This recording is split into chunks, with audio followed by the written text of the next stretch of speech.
Hello, everyone, and welcome to a special solstice live stream. My mic is very loud. Let's turn that down a bit. Yes, I thought for today I wasn't going to do anything, but it's solstice, so I thought we should really do something quite dark, I suppose, for this time of year, the darkest day of the year. I've had English Eerie for a few weeks now.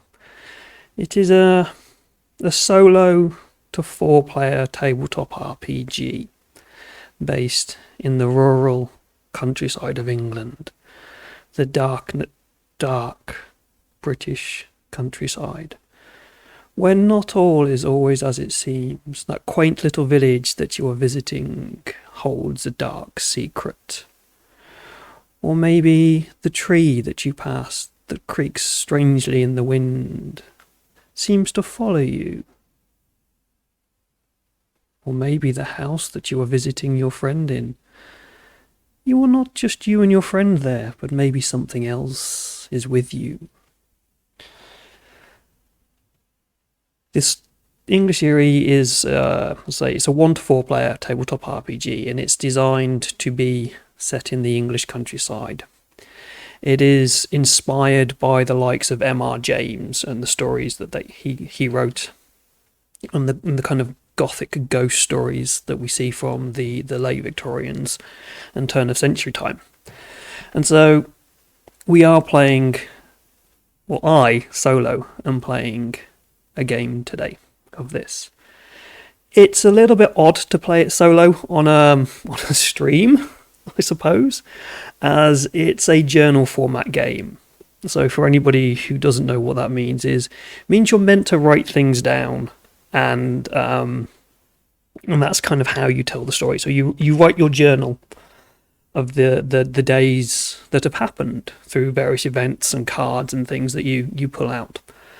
I am not going to do that.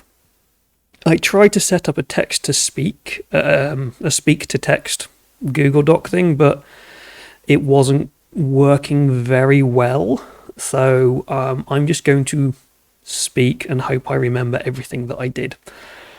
Because I can't type and speak at the same time, and it'll be a bit boring to watch me write, because I'm not a quick writer and my handwriting is dreadful. So I'm going to do it in a kind of a storyteller format, where I will act as if I am reading out the journal entries as they go. So that's kind of how I'm going to do it. A bit warm, which is a bit odd because it's really cold outside. So the rules are very, very simple.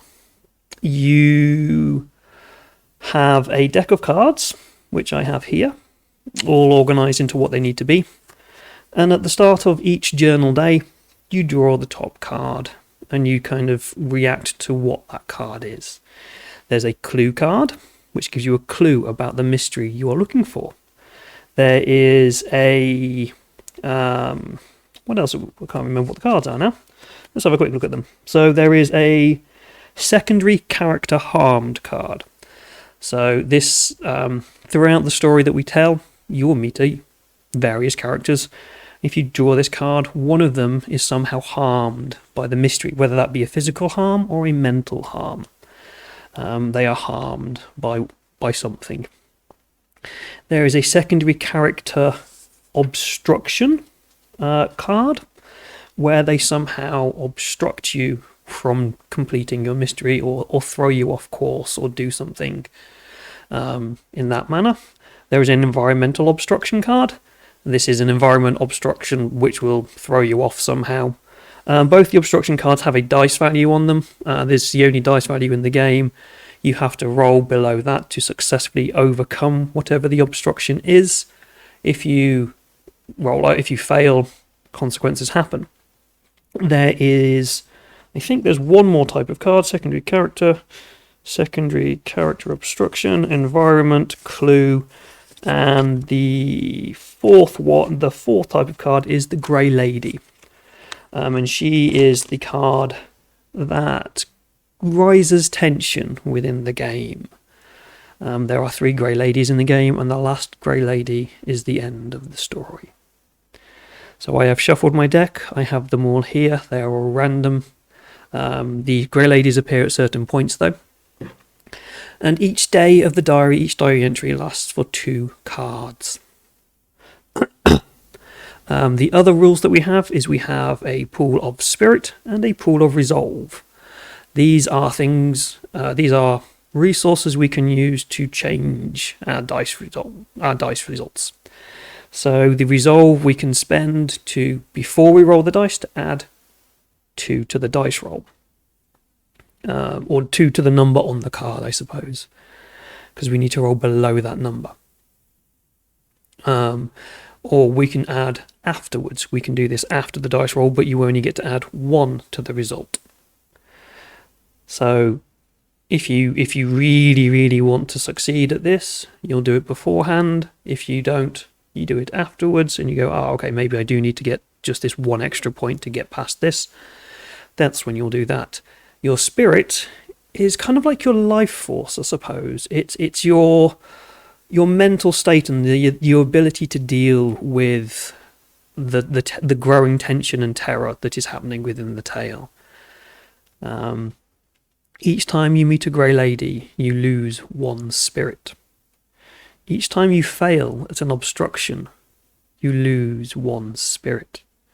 So you really don't want to fail at your obstructions. And this is why we have resolve. Now, to get these, to choose the values for these, you get basically 10 resources, and you have to allocate them between the 2, spirit and resolve. I have allocated myself 4 spirit and 6 resolve. You can have a minimum of 3. You cannot go below 3 in either of these.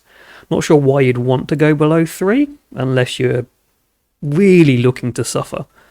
And that's the mechanics of the game. The other part we have to do is we have to create ourselves a character.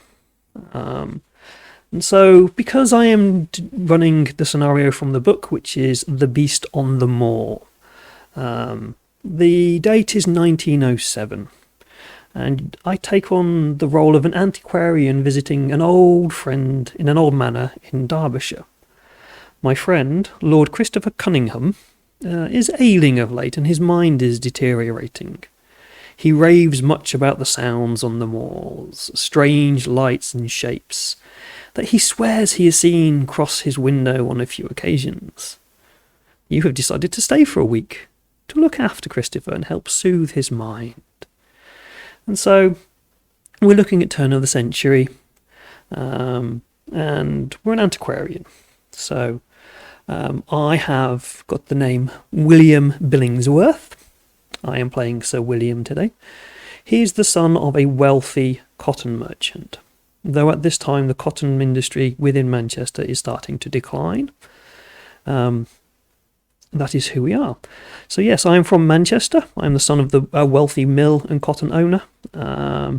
But I am aware that things are changing in the world and that we need to grow in other ways and maybe look at more safe ways for our workers to make money, rather than the dark, smelly, dangerous, noisy mills of Ancoats. And so, this is who I am. I also have 3 fears, and I also have 3 defining features. Ooh. I may look quite dark tonight. I'll explain that in a minute. So my fears are... Oh, my screen's gone dead. My fears are, I have a fear of blood. I have a fear of injury. And I have a fear of loneliness. And these have all arisen through my times working within the mill. I have seen far too many people injured and far too much blood from injured workers. And I do not like this. It makes me feel faint. And so getting out to the country, away from the noise and the injuries and the deaths that occur in the mill, to visit a good friend of the family, not only is it good for Lord Cunningham, it is also good for myself. My 3 defining features. I'm relatively tall. I come from good breeding stock, as they would say. I have a bushy beard because I have a bushy beard. And, well, it's a little bit chilly out there. It's winter time. And so I have red rosy cheeks, which may be due to working in the hot mills, or it may be due to trying to drown out the screams in my head.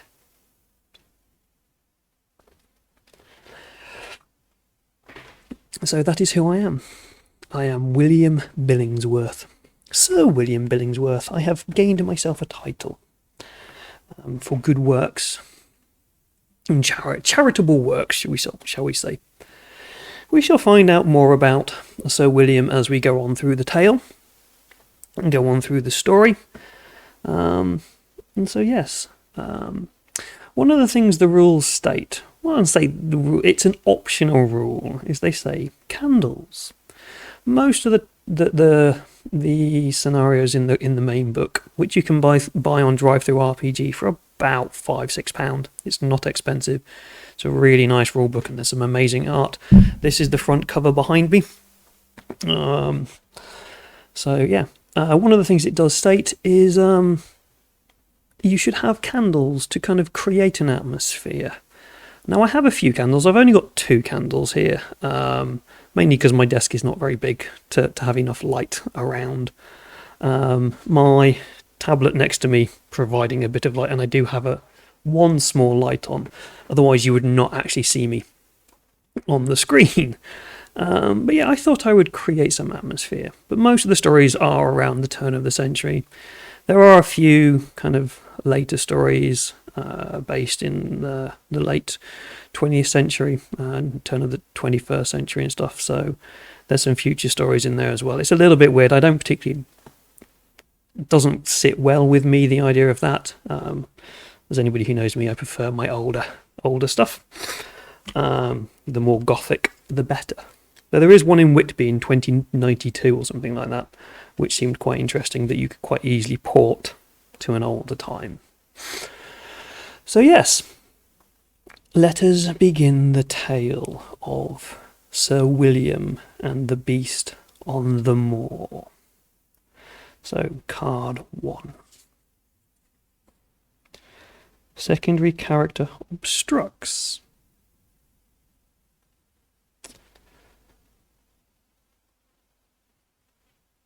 December 2nd, 1907.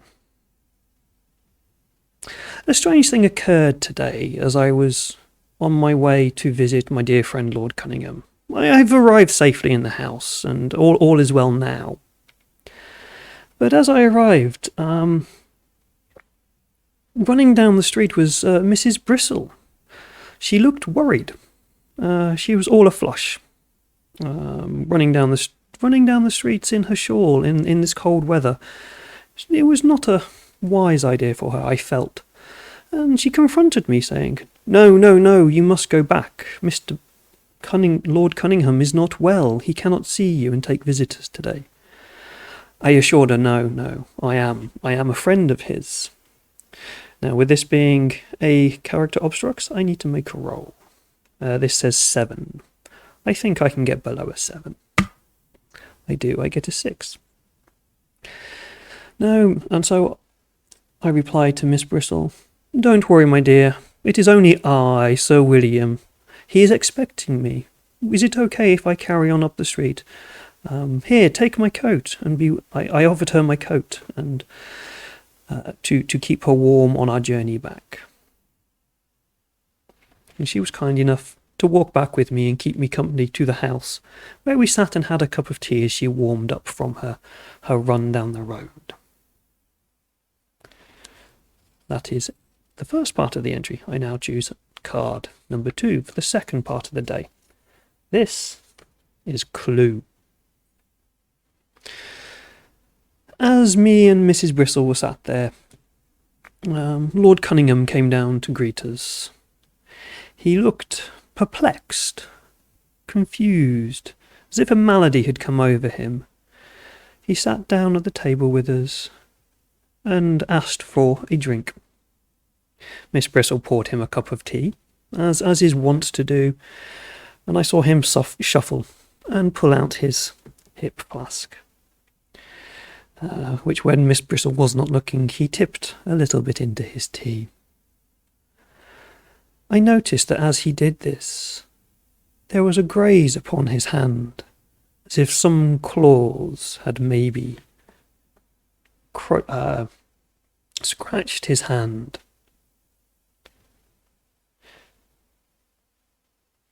But also, as he tipped the tea, as he tipped the hip flask into the tea, a small piece of paper fell out from his sleeve.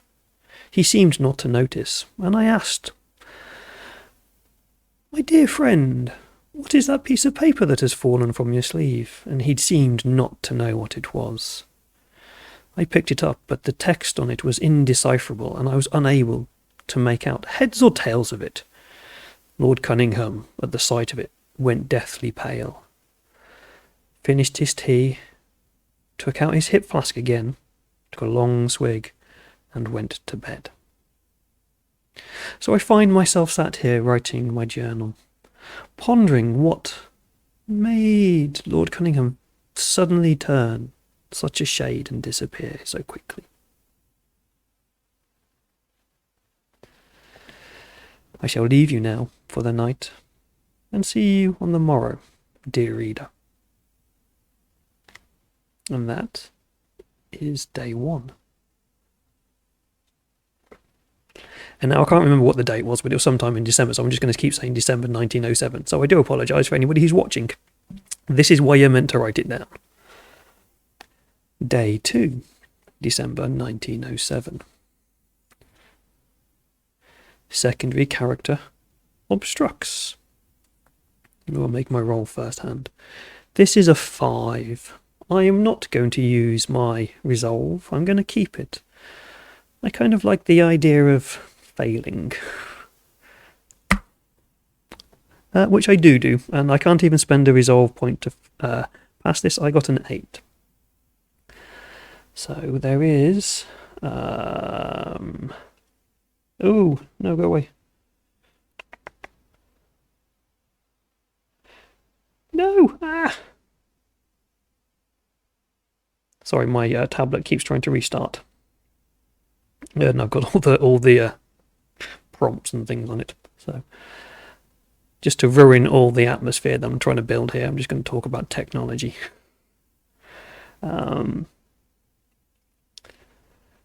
the morning, the breakfast today was filling. I've not had such a wonderful breakfast for some time. We were served by Miss Enfield, a lovely serving girl of 20 years old. But she looked nervous this morning. She'd heard of the note that had spilled from Lord Cunningham's sleeve. She told me, "Sir, you must not engage in his whimsical nature. He is of unsound mind. I beg of you, the devil is in him at the moment. All we can do is pray. Please, sir, do not see him today. Let him recover, let him rest. He has had such a troubling time." And so I thought I would take a walk by myself out and leave the property. Knowing Miss Enfield and knowing her superstitious nature, and how dreadful Lord Cunningham looked last night, I thought I would leave them to it. But a solid breakfast of eggs, toast, bacon and sausages had set me right for the day, and a good cup of tea. I filled my flask and took my best cane, brought my coat because it was quite chilly, and I left for a walk. Card 2. Secondary character, harmed. I'm getting out all these character cards straight away. This is nice. As I was walking through the forests surrounding Lord Cunningham's estate, I knew that I had not seen Mr. Douglas, the butler, who looked like he had been in the army and also was a quite keen hunter. So I just assumed he'd gone out the day yesterday to hunt some pheasant. Those that had remained this late, silly little birds at this time of year hanging around, or maybe to find some rabbits for a stew for Miss Bristle, or maybe he'd gone to pick some flowers for his love, Miss Enfield. I do not know, but I do know that he should be able to handle himself in these conditions. But this was not the case. On my walk, I took my usual paths around there. I've been many times, I know the regions. And as I was wandering back along the paths along a little brook that I knew, I saw Mr. Douglas lying by a tree. He looked cold and miserable, and I came up to him and asked him, "Are you okay?" And he replied that nay, he was not fine. He had been out all night, for he had twisted his ankle.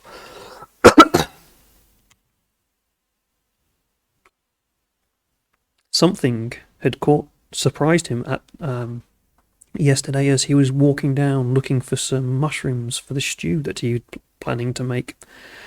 It had scared him so that he had slipped and twisted his ankle, and he had been lain there all night, wondering whether he would survive. He was most thankful that I had found him.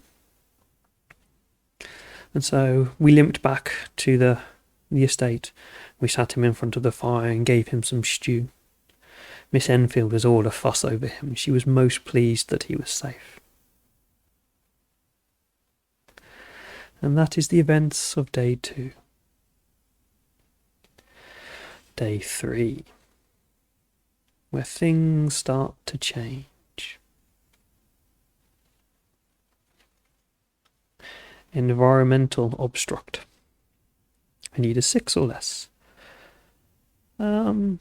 Again, I'm not going to bother. I'm going to keep my resolve for later. That is okay. That was a 6 and I got a 3, so I am okay with the environmental obstruction. Let's have a...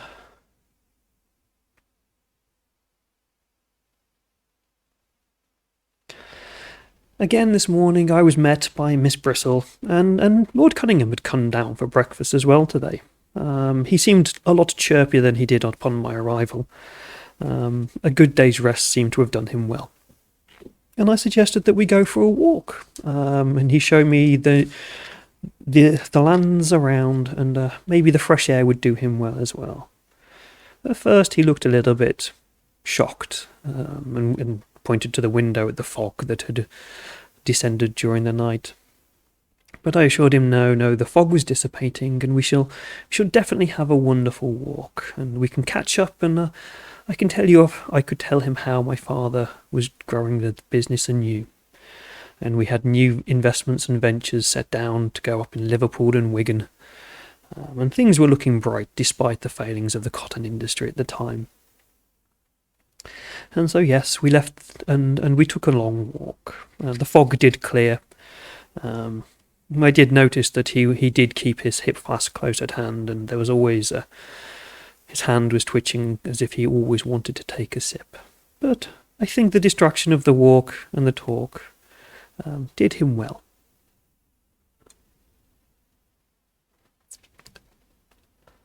And now we have the Grey Lady.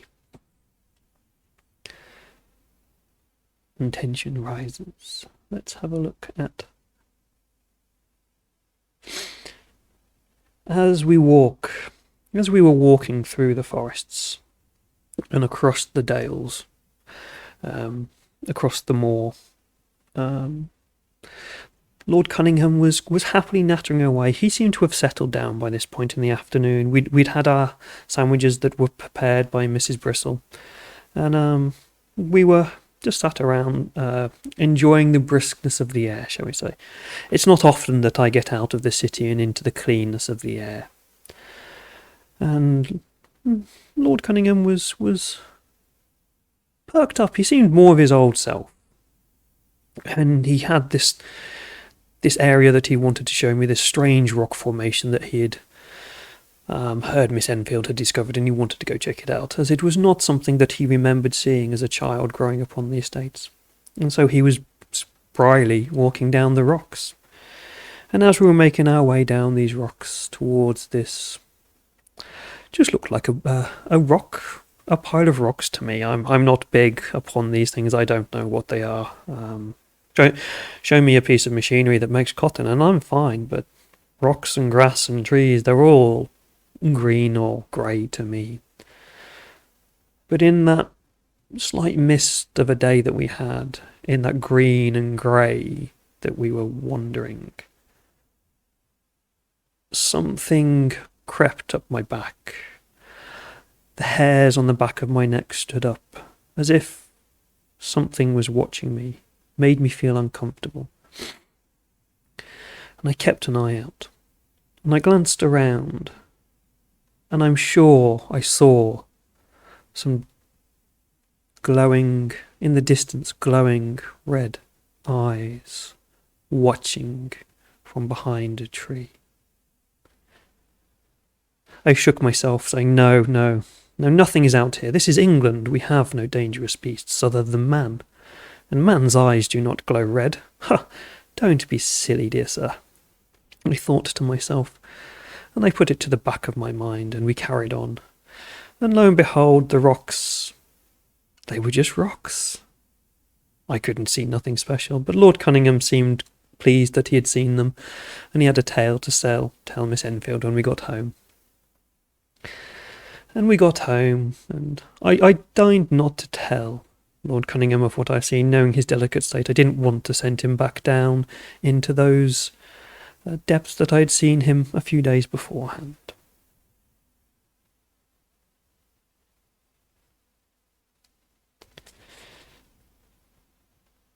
Day 4.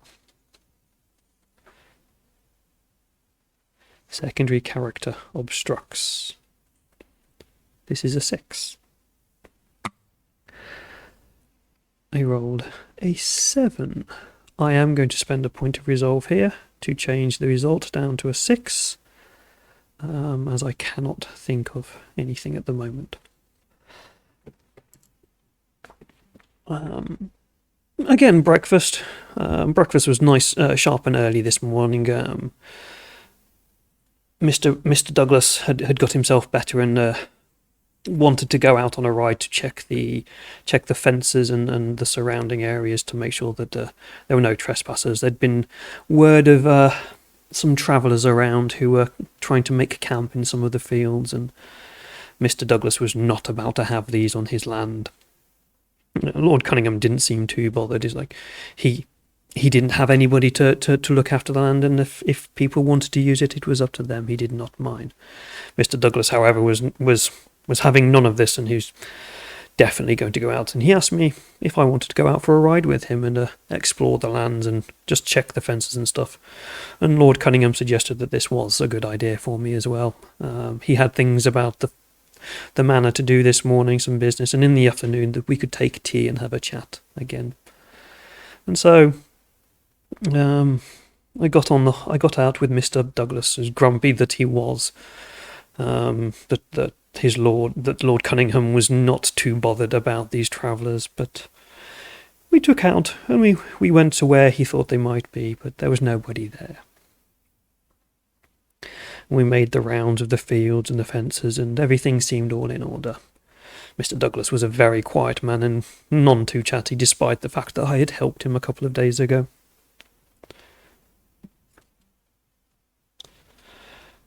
Next, clue.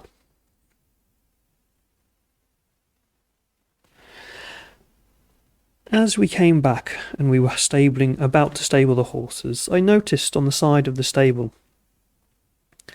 what appeared to be a large scratch mark. I asked Mr. Douglas about it. He says, "Oh, that's been there some time. Probably got caught on some farming equipment," he said. But I took a closer look. That was no farming equipment scratch I saw. It was like 3 claws had clawed down the side of this wooden beam. There was even some dark, matted fur caught within the scratches, and I was perplexed by this, for there were no dark, large creatures I knew that could do this. I'd heard of bears, obviously, from the tales of my friends who had visited the mountains in the Alps and the German forests of the Bavaria, where people kept them, and I had seen them in the zoos and things, but to be out in the Derbyshire moors in December, this seemed not correct.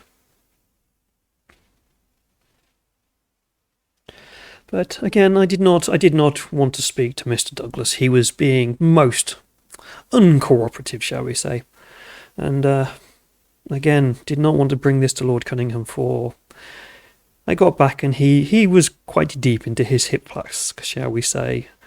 So I sat by the fire with him, and we continued to drink and reminisce of old times.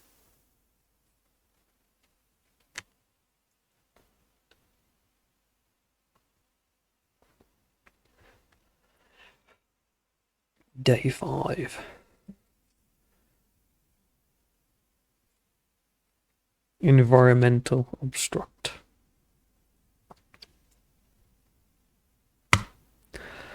I got a 10, so I have failed. This morning I woke up with such a head. I should have known not to have drunk with Lord Cunningham when he was in that state. He can certainly hold his drink more than me. I don't get time to drink usually, just usually a quick nightcap to help me sleep. But Lord Cunningham, he was in the cup last night, shall we say. And as I was making my way down the stairs, I tripped and fell and twisted my ankle on the stairs, much to the amusement of Mr. Douglas. And it kept me up for the morning, shall we say. Mrs. Bristol was most kind to me. Sat me in the sitting room, gave me a blanket and some ice to put on my ankle and on my head, shall we say, and fed me some tea and crumpets. And by the afternoon, I slowly started to feel better.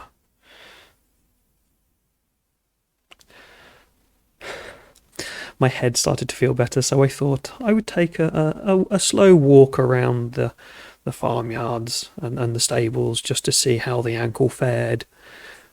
And I get another environmental obstruction. This one is a 5. And I get a 9. However, walking around the farmyard and the stables just to see the horses and the new mare that Lord Cunningham had brought and told me all about the night before when he was deep in his cups. But the ankle was definitely not feeling any better, and the headache was still not great. But as I was walking around, I'm sure I heard a whisper on the wind, as if something was calling to me from a copse of trees just beyond the edge of the stables. It sent a shiver down my spine, but I put it down to the headache that I had from the drink from the night before. I did not want to go and investigate, but I told myself it was because there was nothing there, not because that I had heard a voice coming from the copse of trees.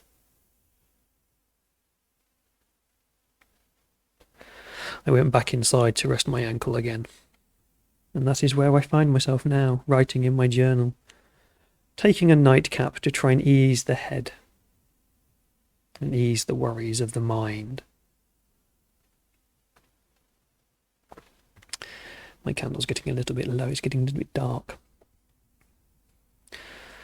Day 6. Secondary character, harmed.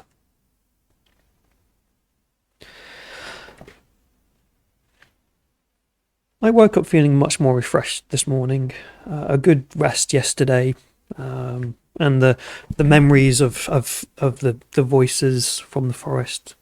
A distant, foggy memory in the morning. I was much more alert and kind of curious as to what I had heard in the forest yesterday.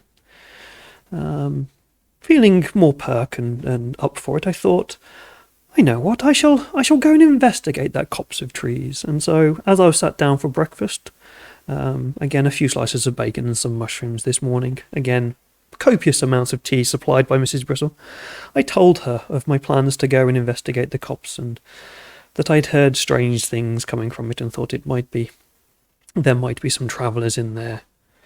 And she did not agree.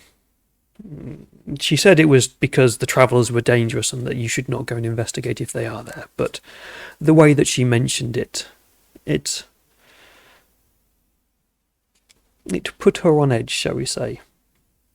But I laughed it off and tried to walk past her. But unfortunately I knocked her over and ended up having to take care of her for the morning as I spilled hot tea on her. So I did not get out this morning to see the forest. I was very apologetic, and she tried to brush it off, but no, the fright that she had, I did not want to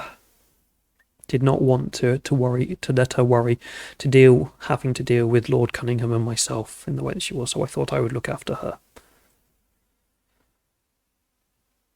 The Grey Lady.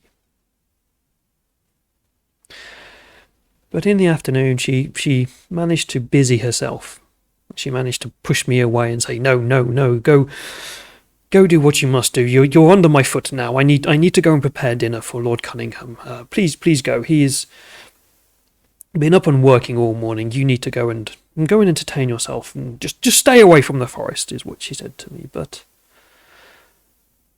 I thought, well, Lord Cunningham, I've not seen him much the last few days. I came to spend some time with him, so I thought I would go and ask if he wanted to come with me and see this forest and see if there was anything interesting in there. But I could not find him anywhere, and so I asked Miss Enfield and Mr. Douglas where he was, and they said, "Oh, he's gone to that forest. You know, the one you were talking about with Miss Bristle this morning. I think he's gone there." So I went to find him. By the way, I'm also on a 0 spirit now.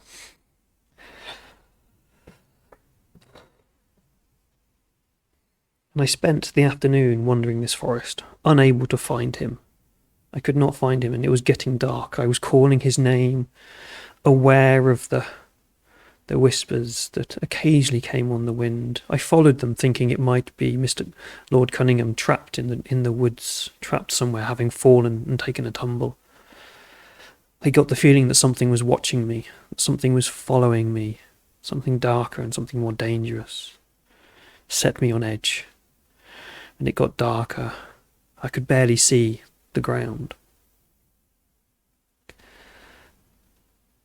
But I could not find him, and it was getting late. I had no torch or candles with me to find my way home, and it was not a clear night, and it was getting too dangerous for me. So, despite my fears, and despite my desires to find my friend, I was not enjoying myself here, and so I went back to the house, where I found Lord Cunningham sat by the fire, unresponsive to any questions, just staring deeply into the fire. Mrs. Bristle took me by the arm and led me to my bed, saying, "Do not disturb him when he is like this. The fire has taken him for the evening."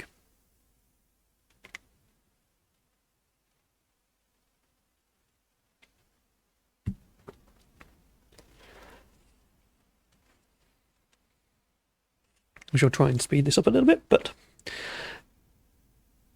Day 7. clue.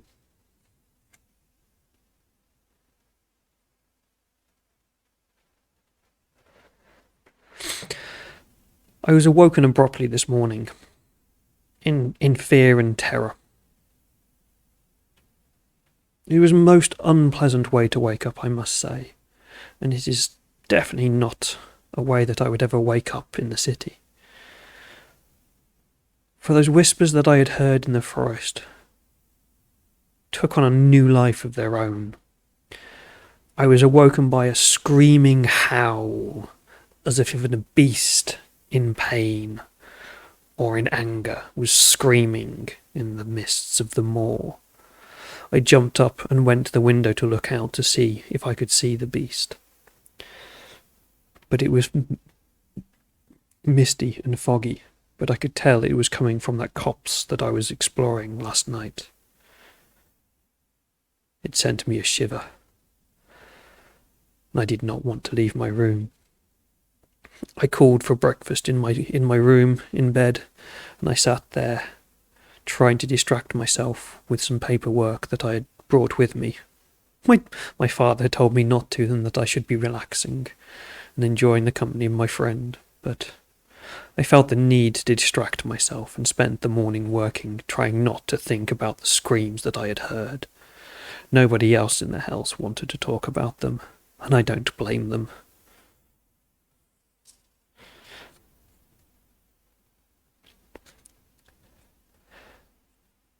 Secondary character obstructs. It's a 4 and I got a 1. I managed to pass. I thought, though, in the afternoon that sitting about in the bedroom, ignoring everybody in the house, was not the way to go. And so I thought to myself, Mr. Douglas looks like a man who can handle himself. I'm sure there are some shotguns around here somewhere. I should get us together when Lord Cunningham should come with us, and we should pretend that we're going out for hunting rabbits. I knew that he used to enjoy this in his youth. And we should go out to the forest, and we should go and see if we can catch some rabbits for some stew. And so I convinced Mr. Douglas that this was an idea, for he too looked worried about the howl that he had heard this morning. But he didn't want to go out by himself, so we grabbed 2 of his finest shotguns, and Lord Cunningham had brought his dogs with him, and we went to the forest. We spent a few hours walking around, but saw no sign of life. There was no tweeting of the birds and no rustles of the rabbits through the fallen leaves. Not even the wind made a sound. It was as if death had taken the sound from this place. Even the dogs would not bark. But after a few hours we saw nothing, and we found nothing, and so we made our way back to the mansion. Day 8. Environmental obstruction. I am going to spend some resolve because I have no spirit left. I am now on 4 resolve. This gives me 2, an extra 2. And yes, I had a 4 on the card. The extra 2 makes it a 6, and I rolled a 5. So I managed to overcome this.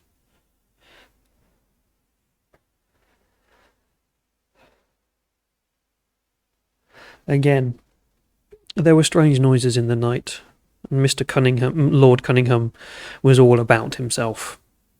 Mrs. Bristle was not happy. She was getting really worried about him.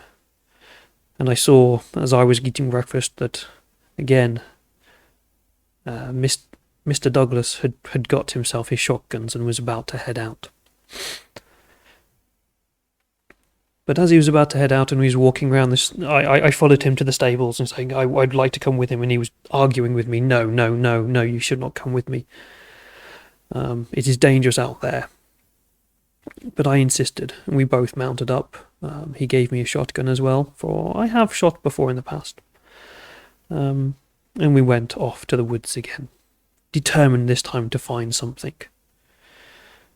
But when we got there, the woods seemed to have changed. There was a small stream by the entrance where we had entered yesterday that wasn't there yesterday. As we were walking along, the horses took a stumble but managed to right themselves and nobody was hurt. But again, we heard nothing and saw nothing. Clue. As the day went on, Mr. Douglas was determined not to go home. He wanted to spend all day looking there. He had some animal traps that he had laid out. We wanted to check those after he'd made his rounds. As we headed to the south side of the copse of woods, there was a distinct smell upon the air, one that reminded me of the city, one that reminded me of the things that I did not like to think about that happened in the mills. It was an iron metallic tang on the air, almost sickly sweet as well. I knew the smell instantly. It was blood. I could feel the colour start to drain from my face. As we headed closer and closer and the smell got stronger and stronger. There's almost putrid smell coming now from this, and I was not well. I am not going to lie, but I did. I nearly sullied myself as we discovered the remains of a savaged cow on the edge of the forest. The neck had been ripped open by 3 savage claw marks, the head hanging off nearly completely, tendons severed and bones cracked. The stomach of the cow looked as though it had been mauled by some great beast. Entrails spread across the ground.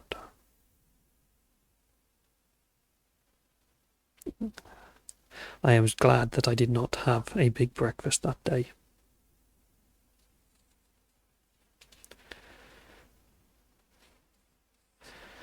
Day 8. Secondary character harmed. We woke up. I woke up in the morning, feeling still quite queasy after what we had seen the day before. I was not of a sound mind, shall we say. Lord Cunningham just counted it as another loss to the wilderness of one of his cattle. It happens at this time of year. Those that don't get brought in are likely to die in the cold. So he took it very much on the chin as a businessman. Did not believe, or did not want to believe, the tales that we told him of how it was found. He just blanked that out of his mind.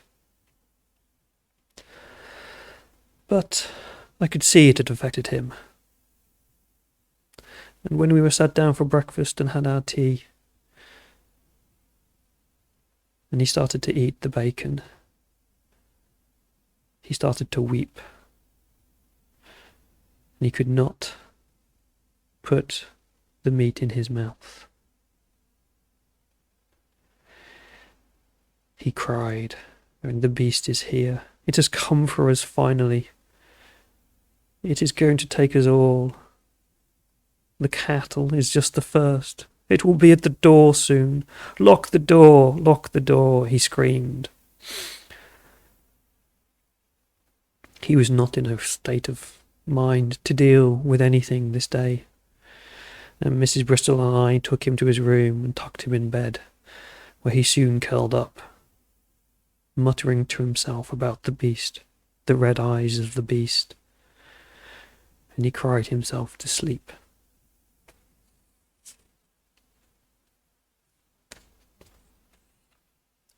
Secondary character harmed. I went out after putting Lord Cunningham to bed to see if I could find Mr. Bristle and see what he had done with the cow and what he was going to do with it. Sorry, Mr. Douglas. I got him to the stables where he usually was, tending to the horses, and I found him on the floor. It was not a pretty sight.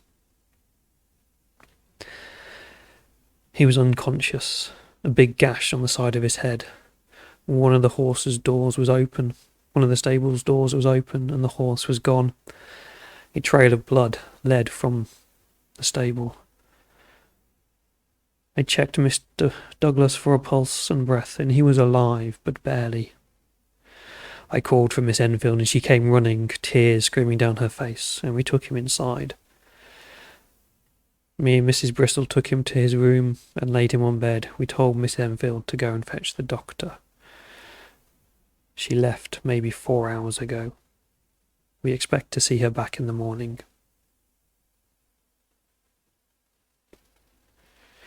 Me and Mrs. Bristol sat in Lord Cunningham's room with the fire stoked, watching him as he had a feverish dream.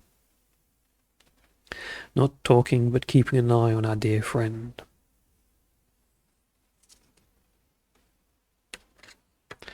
Where we both eventually fell asleep. The final Grey Lady.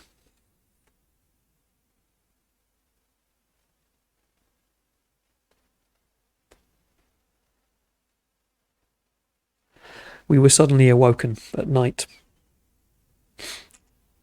Looking through the window out into the courtyard, we could hear the movement of something outside. I looked at Mrs. Bristol. She looked terrified. She had gone pale. I steeled myself to take a look through the curtains. In the courtyard, I saw a black shape move. A large shape, larger than anything I'd ever seen, larger than the greatest mare that Lord Cunningham owned, and it prowled as if like a cat prowled, all fours, but also hunched in the back, and I could hear it breathing heavily as its breath came out and misted in the air. It turned up and looked at me. I could see it knew I was watching it. It almost laughed at me, and then it disappeared into the night.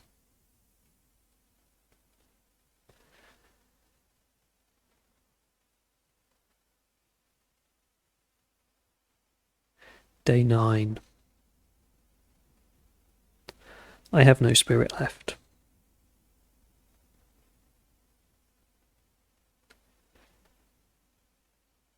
I was hunted today. I went out to see if there was anything outside there, and all I could see was traps and steps. There was a beast there. It was stalking me all day. I could feel it. The red eyes were on my back. Every corner I turned, it was there. Something terrible. It was laughing at me. It wanted me. I could feel it gnashing at my heels. I would run around a corner to hide from this thing, only to feel like it was on the other side and had come round and was facing me again. I would catch shapes out the corner of my eyes if it was running past me, as if there was more than one. I don't think it was natural.